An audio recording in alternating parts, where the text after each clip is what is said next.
जाता है अनुराग भदौरिया जी को, नेशनल स्पोक्सपर्सन है समाजवादी पार्टी के। और अनुराग भदौरिया, मेरा सवाल आपसे इतना ही है कि कुछ दिन से तो हमारी कोई पॉलिटिकल डिबेट हुई नहीं, इसीलिए नहीं हुई क्योंकि हम लोग देश में एक थे, एक जज्बे के साथ खड़े थे कि ऑपरेशन सिंदूर, इस देश के जवान लड़ रहे हैं, इस देश के डिफेंस फोर्सेस लड़ रही हैं, हम एक सुर में बोलेंगे। लेकिन जैसे ही खत्म हुआ, सुर ही बदल गए। अब आर्मी को भी डिवाइड कर दिया गया है। अब जाति से उसका पता चलेगा हमें। पहले तो व्योमिका सिंह का नाम नहीं आता, दिव्या सिंह बुला रहे हैं। दूसरा, उसकी जाति देख रहे हैं, किसी को जाति सूचक ऐसा शब्द बोल रहे हैं राम गोपाल यादव जी जो कहना नहीं चाहिए, जो कानून के खिलाफ है। और तीसरी बात, एयर मार्शल की भी जाति, अरे भाई वो तो यादव है। मैं पूछना चाहती हूं, इससे ज्यादा निचली कोई भाषा हो सकती है हमारी आर्मी के लिए, जो सिर्फ एक चीज सोचकर निकलता है बॉर्डर पर कि इस देश को महफूज रखना है, इस देश की सुरक्षा करनी है। वहां पर भी जाति, वहां पर भी पीडीए। देखिए, राष्ट्र के हित में थे नहीं, हम एक हैं। जब भी पाकिस्तान सर उठाएगा, हिंदुस्तान एक होगा। इसलिए थे था मत यूज कीजिए। राष्ट्र के मुद्दे पे विपक्ष हमेशा सरकार के साथ रहता है, और जब भी कोई हमारे साथ हिमाकत करेगा, हम एक साथ हमेशा दिखाई देंगे। लेकिन सवाल यह है कि सेना के 100 रुपए पूरे देश को नाज है, गर्व है। लेकिन सवाल तब उठता है जब भारतीय जनता पार्टी के मंत्री हमारी ही एक सैन्य अधिकारी कर्नल सोफिया कुरैशी जी को आतंकवादी की बहन बता देंगे। उसमें माफी मांगने से काम नहीं चलेगा। जो आतंकवादी की पाकिस्तानी जो आतंकवादी उनकी बहन बताएंगे और माफी मांगने से काम चलेगा। ऐसे लोगों को देशद्रोह का मुकदमा होना चाहिए, जेल के अंदर होना चाहिए, अब तक हो जाना चाहिए। जो बहादुर बेटी लगातार देश में जब वार चल रहा था, वो हमें ब्रीफिंग दे रही थी, उसको बोल रहे हैं आतंकवादी की बहन है।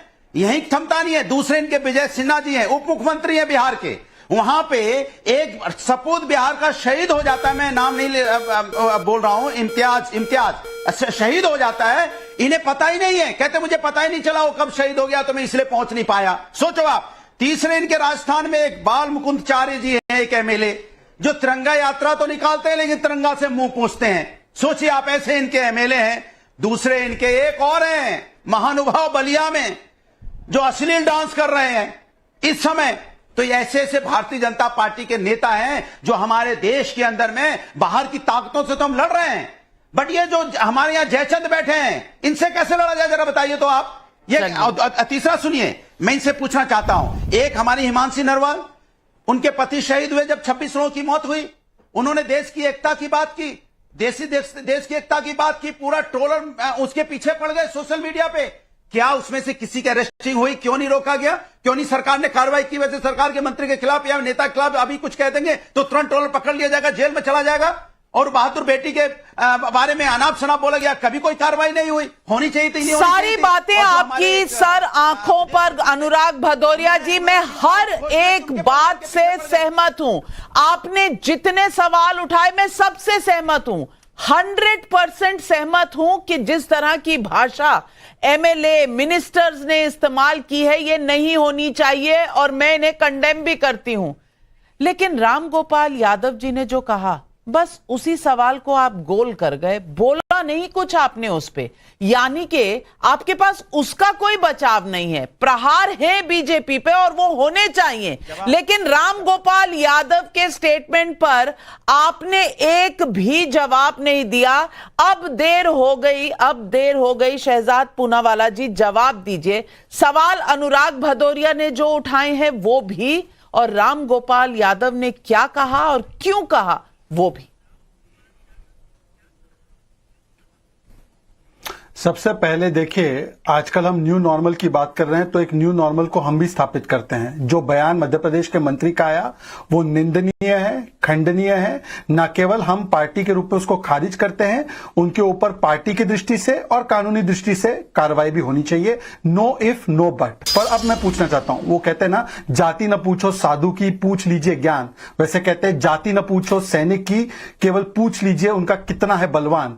पर बलवान न देखते हुए इनकी जाति देखने का काम करने वाले राम गोपाल यादव जो सीरियल ऑफेंडर है, ये वही व्यक्ति है जिन्होंने कहा पुलवामा पाकिस्तान ने नहीं, वोटों के लिए सुरक्षा बलों ने करवाया। ये वही पार्टी जिसने कहा यूपी एटीएस पर भरोसा नहीं, आईसिस के आतंकियों पर भरोसा है। ये वही पार्टी है जिसने की जिस प्रकार से शुभम द्विवेदी, उनकी भी जान गई थी तो कहा कि मैं इनके घर क्यों जाऊं, मेरा इनके परिवार से कोई संपर्क नहीं है। ये वही पार्टी है जिसने पूरी सेना को सड़क का गुंडा कहा। ये वही पार्टी है जिसने सर्जिकल स्ट्राइक के समान प्रमाण मांगे। ये वही पार्टी है जिसने कि बालाकोट एयर स्ट्राइक के प्रमाण मांगे, आज भी मांगे। और आज की बात करते हैं कि किस प्रकार से जी हो, किस प्रकार से अजय राय जी हो, या सिंदूर ऑपरेशन होने के बाद उदित राज ने बोला सिंदूर नाम क्यों रखा गया, या उसके बाद आप देख लीजिए कि कांग्रेस के हुसैन दलवाई से लेकर बाकी नेताओं ने, और एक तो अभी आम आदमी पार्टी की नेत्री, उन्होंने कहा कि पाकिस्तान जब तक गिड़गिड़ाकर दुनिया के सामने ना माने मैं नहीं मानूंगी। मतलब डीजीएमओ की बात को नहीं मानना है, मानना किसकी बात को, ट्रंप की, जिन्होंने पलट लिया अपनी बात। अब मैं उनसे पूछना चाहता हूं, डीजीएमओ पर भरोसा नहीं, भारत की सेना और सरकार पर भरोसा नहीं, भारत की विदेश मंत्रालय पर भरोसा नहीं, भरोसा किस पर है आपको? पाकिस्तान पर जो 65 का युद्ध हारा तो माना था क्या? 71 का हारा था माना था क्या? 99 का हारा था माना था क्या? उस पाकिस्तान पर भरोसा है जिसके लिए सर्जिकल स्ट्राइक पे कौन ढाल बना था? यही केजरीवाल जिन्होंने कहा था कि सर्जिकल स्ट्राइक हुआ ही नहीं और इसीलिए वो पाकिस्तान की मीडिया में सेलिब्रेट हुए। यही केजरीवाल जिन्होंने कहा था कि बाटला हाउस एनकाउंटर गलत हुआ है और मोहन चंद शर्मा जी की शहादत पर सवाल उठाया था। तो इसीलिए आप देख लीजिए, कांग्रेस हो, आप हो या समाजवादी, इनका ओल्ड नॉर्मल अभी भी चल रहा है। सेना का अपमान, यही इनकी पहचान। मैं तहसीन पूनावाला जी आपसे पूछना चाहती हूं, पाकिस्तान के साथ जो हुआ वो देश और दुनिया के सामने है, लेकिन साथ में पाकिस्तान की मदद करने के लिए तुर्की जिस तरह से सामने आया, तुर्की के ड्रोन आए दिन इस देश पर बरस रहे थे, गरज नहीं रहे थे, बरस रहे थे। लेकिन तुर्की पर सवाल पूछने पर क्या हो रहा था, वो जयराम रमेश और पवन खेड़ा के बीच में, अरे सवाल ही तो पूछा था और ये पूछा था कि क्या आप सपोर्ट करेंगे, आप बोलो, पहले आप। मैं पूछना चाहती हूं, ये कहने में कि भारत के खिलाफ जो भी खड़ा है हम उसके खिलाफ है, ये कहने में कितना दम लगता है, कितनी देर लगती है और कितना सोचना पड़ता है कांग्रेस पार्टी को? सवाल इसीलिए पूछा जाता है क्योंकि कहीं आपको वोट बैंक नजर आ रहा था इस दौर में भी, जब हम अपनी बहनों और बेटियों के लिए बदला ले रहे थे पाकिस्तान से। ऑपरेशन सिंदूर के बाद जब तुर्की पर सवाल आया तो आप वोट बैंक के बारे में सोच रहे थे। थैंक यू नाविका जी, आपके शो में मुझे शिरकत करने का मौका मिला। शुरुआत में thank you major Gaurav for your services to the nation, is because people like you कि हम सुरक्षित है। नाविका जी, आपने सवाल अच्छा पूछा, और क्योंकि बीजेपी के प्रवक्ता ने कहा कि एक न्यू नॉर्मल हुआ है ऑपरेशन सिंदूर के बाद, मैं भी कहूँगा कि वो परसेप्शनली जो ये दो व्यक्ति कर रहे थे, पवन जो एक बहुत एरुडाइट स्पोक्स पर्सन है और उनके साथ जो दूसरे व्यक्ति थे, वो शायद गलत था। और नाम नहीं पता तो बता दूं, जयराम रमेश, तो वो सही नहीं था और वो परसेप्शनली कांग्रेस को नुकसान पहुंचा। नो इफ नो बट मैं भी कहता हूं, जैसे इन्होंने कहा कि मंत्री पर कार्रवाई होनी चाहिए, हुआ कुछ नहीं, हाईकोर्ट ने कहा कि किस तरह से एफआईआर फाइल किया हमने देखा, तो मैं भी कहता हूं। लेकिन बात क्या है, मेरी सरकार, मेरे प्रधानमंत्री ने डिप्लोमेटिक टाइज तोड़े तुर्की के साथ, आज एक कॉन्ट्रैक्ट कैंसिल किया एयरपोर्ट पे। नाविका जी, मैं बता रहा हूं, जो बॉयकॉट टर्की अभी ट्रेंड हो रहा है, सबसे पहला ट्वीट तहसीन पूनावाला ने किया था, हमने उनको एक्सपोज किया था, और हम सब साथ है, देश के साथ, हम प्रधानमंत्री जी के साथ है। डिप्लोमेटिक टाइज तोड़ी है। जब आपको कॉन्ट्रैक्ट दिए थे उसको सारे एयरपोर्ट्स के